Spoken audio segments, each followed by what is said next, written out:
if all of the money I've made went away tomorrow and I had to start over at zero, would I be able to do it again? And I looked myself in the mirror and I'm like, absolutely. I could do it again. I could probably do it better because I have the experience. I would learn from my mistakes. I bet on me.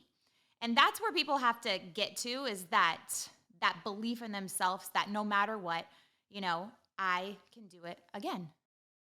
Welcome, everyone, to another Main Street interview with a person with a major influence of making a major impact out there in the entrepreneurial world, which I call Main Street America. Hate Wall Street. Cayla Craft has joined me. Thanks for being here. I'm excited. I'm Woof. really excited to be here. I love it.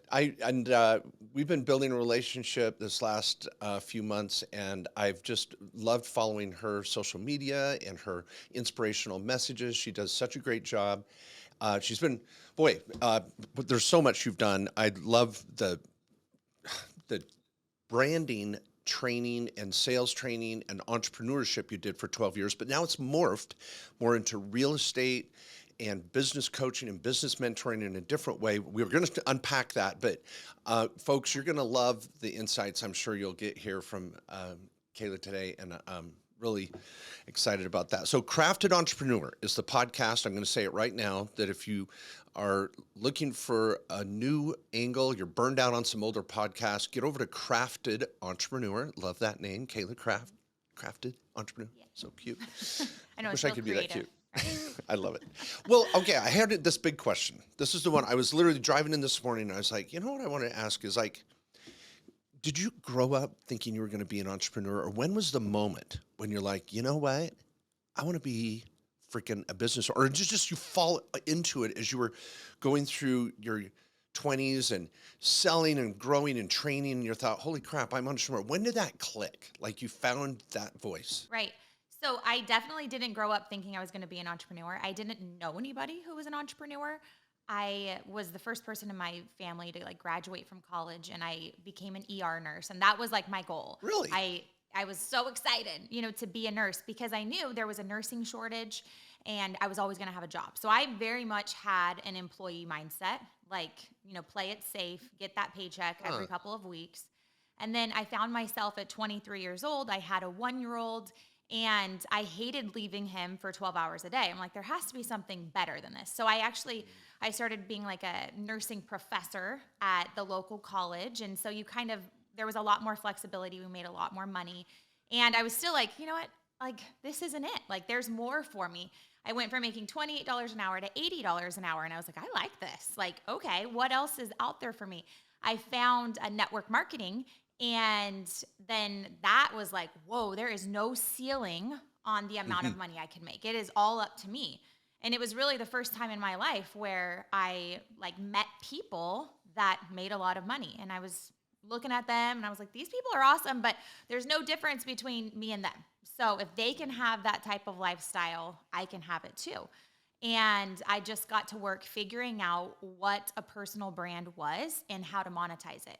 And so by the time I was 26, I had made $1 million in commissions, and I was a little bit bored with the way that I did it. And so I was like, I want to teach other people how to do this personal brand thing and how they can monetize their personal brand. And so I really focused on that. And you could see there's a theme in my life. I get bored quick. And I give myself permission to just follow the desires. Whatever I want to do, I know I can do it. I want to figure out really what is the highest potential for myself. And so I am constantly challenging myself, trying new things. And I guess I became an entrepreneur along the way. I love it. I love it. That's the definition of an entrepreneur. I like it. I like it. And, I want to unpack that a little bit and what an incredible story. And I want to get back to nursing too. Wow. From nursing to, millionaire investors. So cool.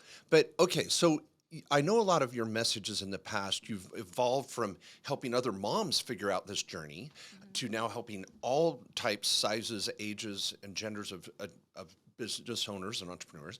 But when you made that leap from W-2 to going out on your own and wow, I could make a lot of money at this.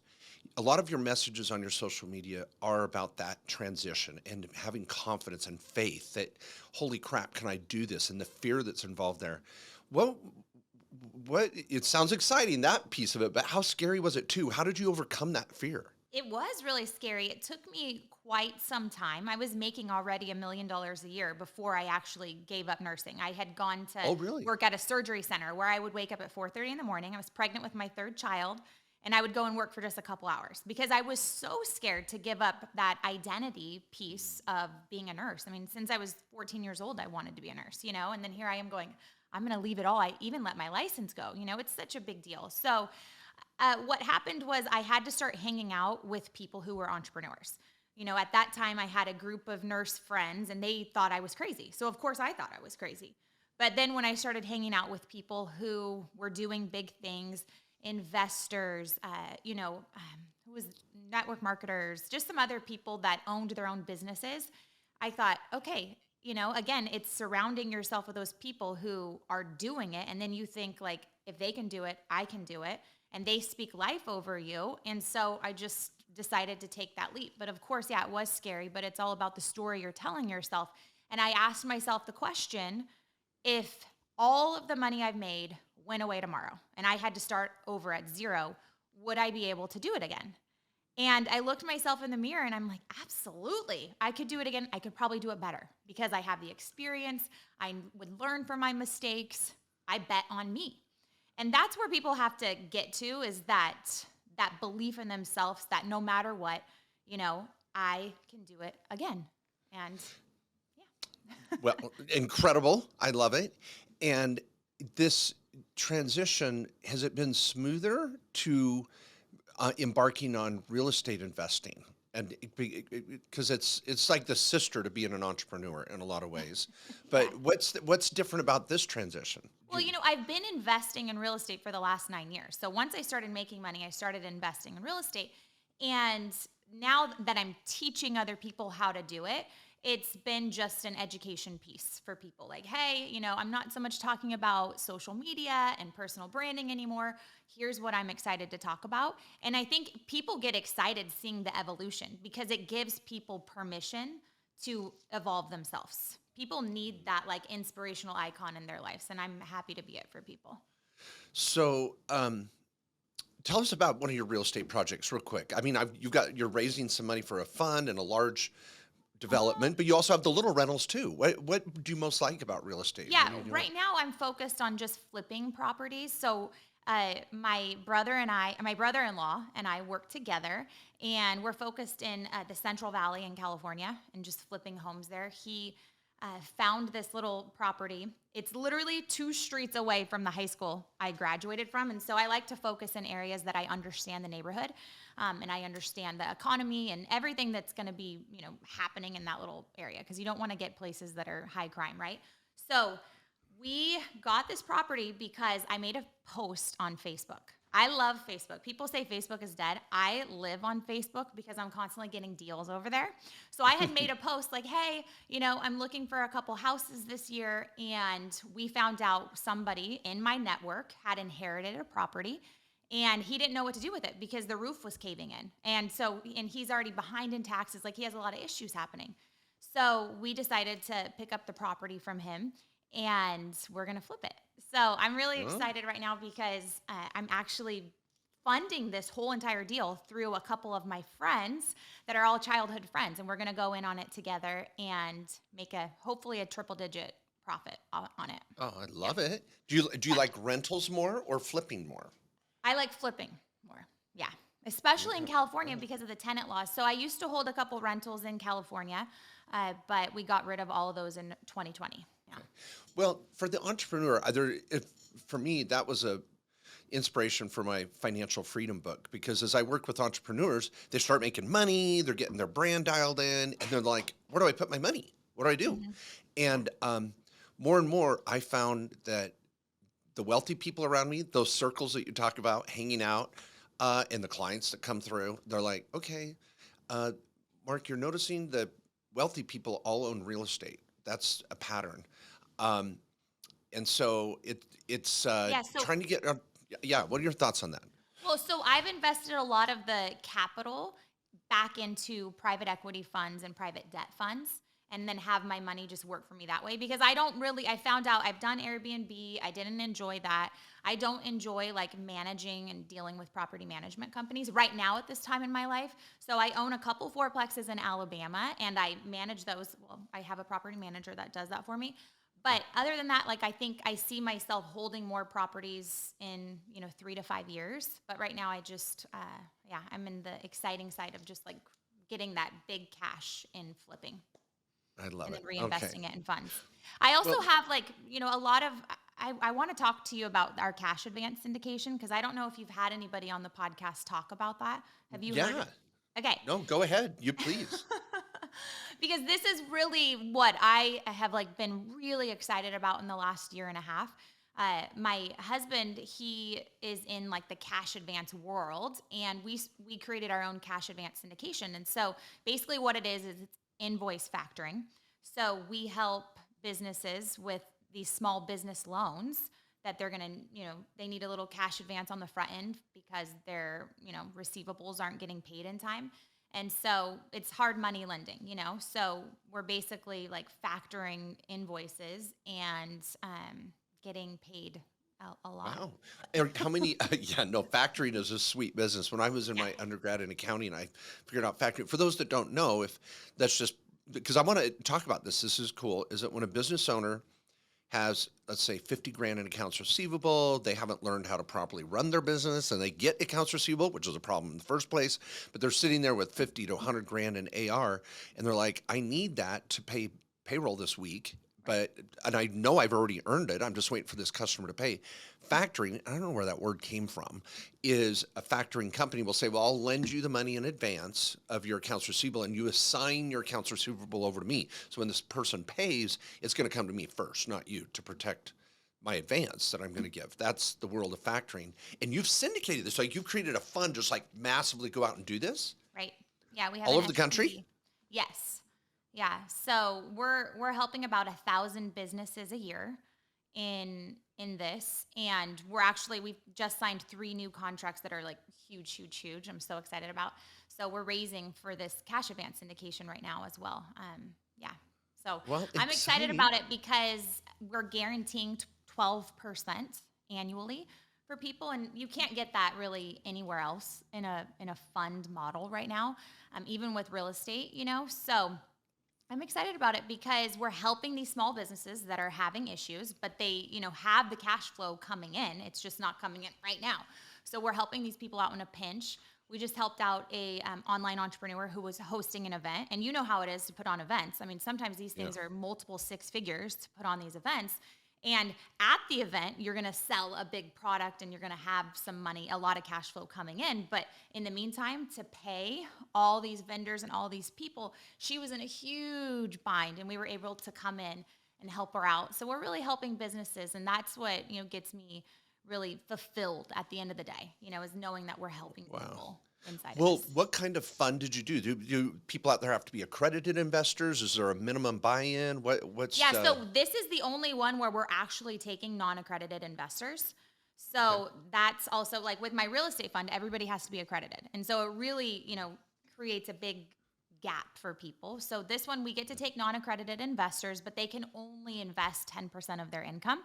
So, it's there's a limit there, but it also helps protect them as they hopefully one day become an accredited investor.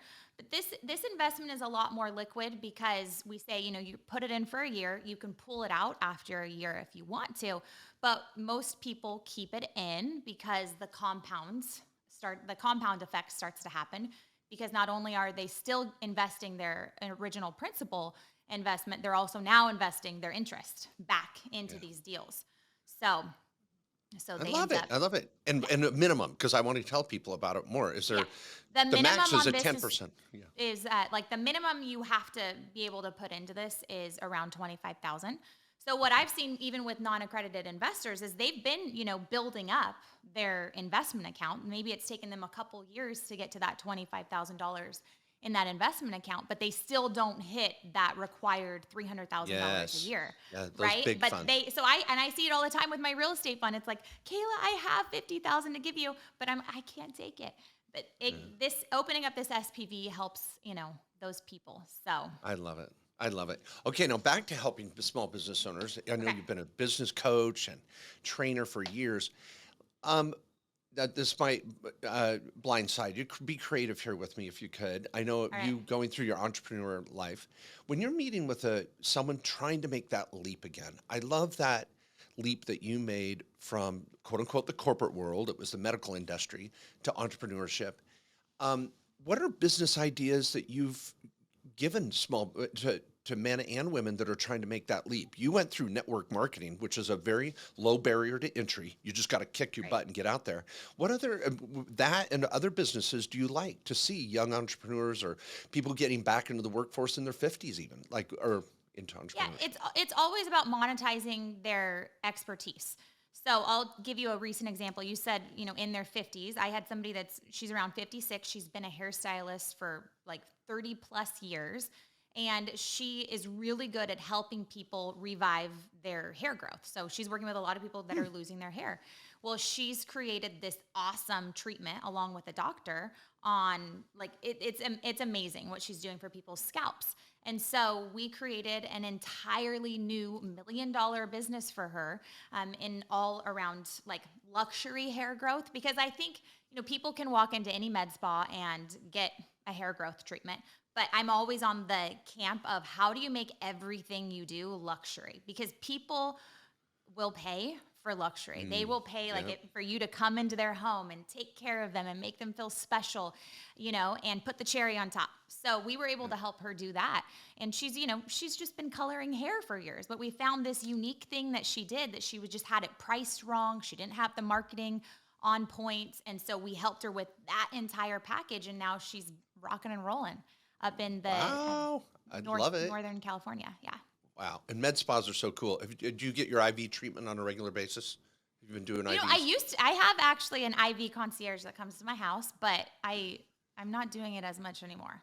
So I need to get back into it. But Yeah. I have people in my programs that own IV businesses as well because I have a lot of nursing, people that are in my Yeah. world because they're like, oh, I want to do that. I Yeah, want to be financially free.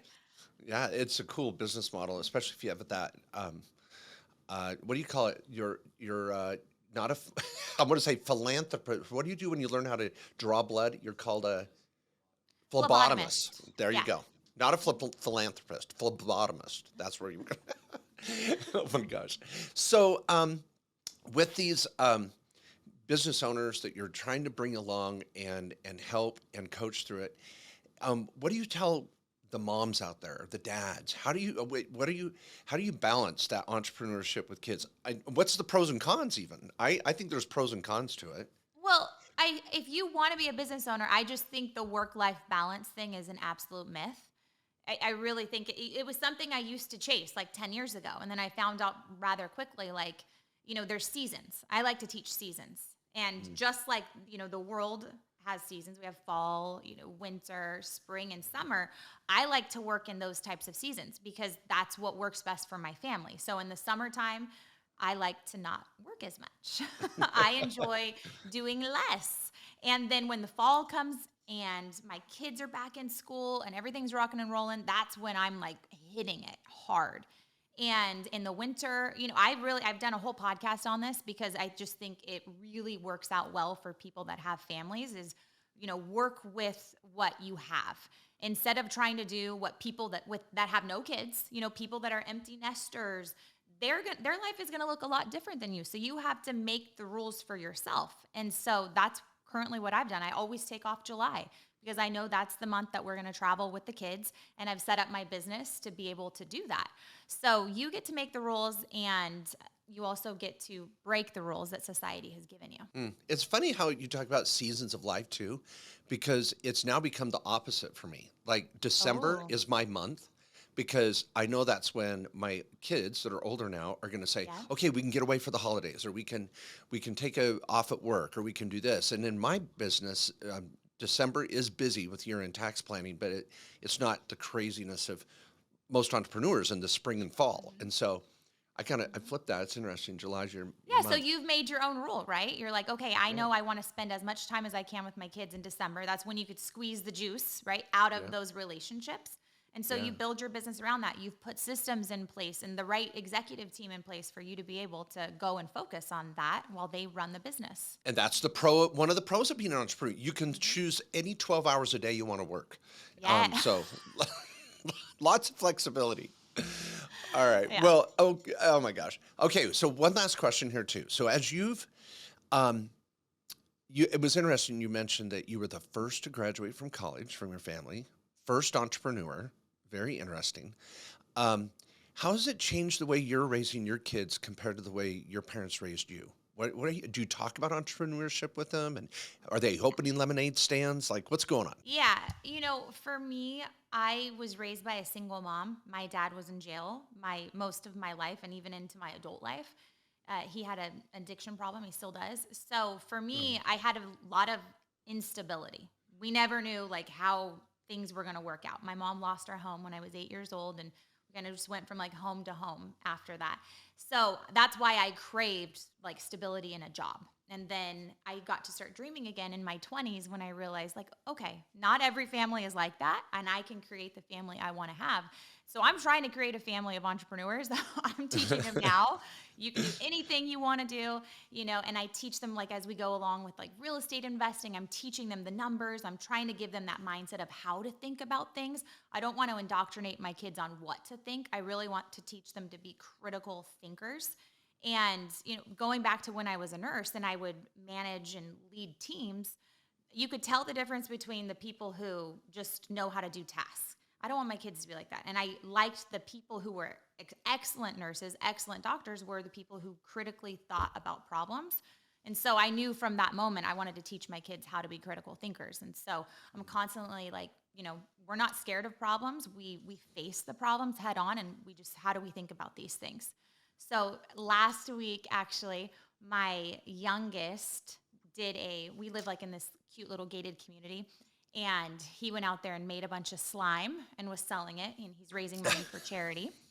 And what he found was like all these older people are coming by like, oh, I want to buy from you, but I don't need slime. They don't have young kids at home anymore. And so he had all these chocolates that he was eating, and he goes, well, do you want to buy the chocolate? And I said, oh my gosh, I am so proud of you. Pivoting. Because, He's pivoting. yes. So I'm like, it's working, and he's only 8 years old. So definitely, like, that's a huge thing with both my husband and I, is we want to teach them to own their destiny. I love it. And well, we've talked about the board of directors. They're on the board now. We're cranking, paying them in the business, loving it. Okay, so I need them to listen to your podcast. They haven't been listening. well, no, I love how it comes together. Like, this is why I love interviewing the Main Street entrepreneurs, is because it's hand in glove with the tax and legal and wealth building world that we all want. And you can't do one without the other. And so that's why it's been just fun working with you. And okay, no, before you leave, tell us about what you're trying to do to help others with addiction and the charities you work with. It's really admirable. Yeah, so I'm big into doing prison ministry. I don't know if I've told you that before, but No. just because, I was raised and really didn't get to see my dad a lot, obviously, because he's in prison. But, like these kids, like you grow up with a lot of shame because you don't want people to know that your parents are in prison. And you don't want people to know that you're different. And so my heart is in those families of the people who are imprisoned, just helping them see that, hey, like life is your oyster. Like you can create anything you want. It's all about what you're thinking and the stories you tell yourself. So you don't have to own that shame because your parents made a bad decision. You get to choose a different life for yourself. What's your story going to be? And, that's like just where my heart is helping those kids think differently. And yeah, so That's neat. So COVID kind of put a damper in that, but we're getting back into being able to spend time with them and using a lot of my coaching strategies to help them. I love it. So when you say prison ministry, I think if you going in during visiting hours and giving a motivational speech to the crowd, a little Johnny Cash, pull out the guitar, But now you're like, no, we're I haven't outside. done that. Yeah, but because my heart is more with the families. I mean, The kids. I think there is a lot of rehab that has to happen with people who are imprisoned, and I really want to help those people. That Right. So didn't you're helping do the kids that anything are outside of prison with parents inside. Wow, that's so neat. Yeah. Well, Cayla, thanks so much for being with us. Now, where can people go to learn about this cash advance fund, the factoring fund? I'd love that. And anything, we got to get your social media out there. How can you help? Because we're both trying to help all these entrepreneurs. What would you say? Where do we send them? Right. So make sure to check out the Crafted Entrepreneur podcast. And I'm on all social media at Cayla.craft. It's Cayla.craft. And then also, if you just check out CaylaCraft.com, you'll see a lot of the ways that you could be a part of what we have going on. But if I could just leave, everybody with one thing, just to really remember that you want to be the bank, Mark. And I think you talk about this too. Like I love being where I am right now in my early 30s, like learning this concept of being the bank. I want to lend my money and have my money work really hard for me. And I think that's what entrepreneurs, they get really good at chasing money, right? And chasing that dollar. But if you learn to make that dollar stretch with all the money that you're making, how are you getting it to work hard for you? So eventually you have an exit strategy. So you're not constantly on the rat race of being an entrepreneur. So it's something to leave everybody with. I love it. And, just like your fund, when you're saying for as low as 25 grand, you can get involved because there are so many people that have 25 in an IRA or a 401k, and those, as many of you know, can be self-directed and placed to work better than just maybe a money market fund at 4% at best, So I love that you're helping the smaller investor be able to participate. That's a big deal. So. Well, Cayla, thank you again. We're going to have all those links down in the description below. Thanks for being with us. And thanks to all of you listening and viewing. Don't give up. The American dream is real. We're all putting in our time every day, trying hard, even if it's a little daunting at times. Cayla and I are there too, trying to just make it work. So, Cayla, thanks again. Thank you so much for having me on. It was fun. All right. See you later.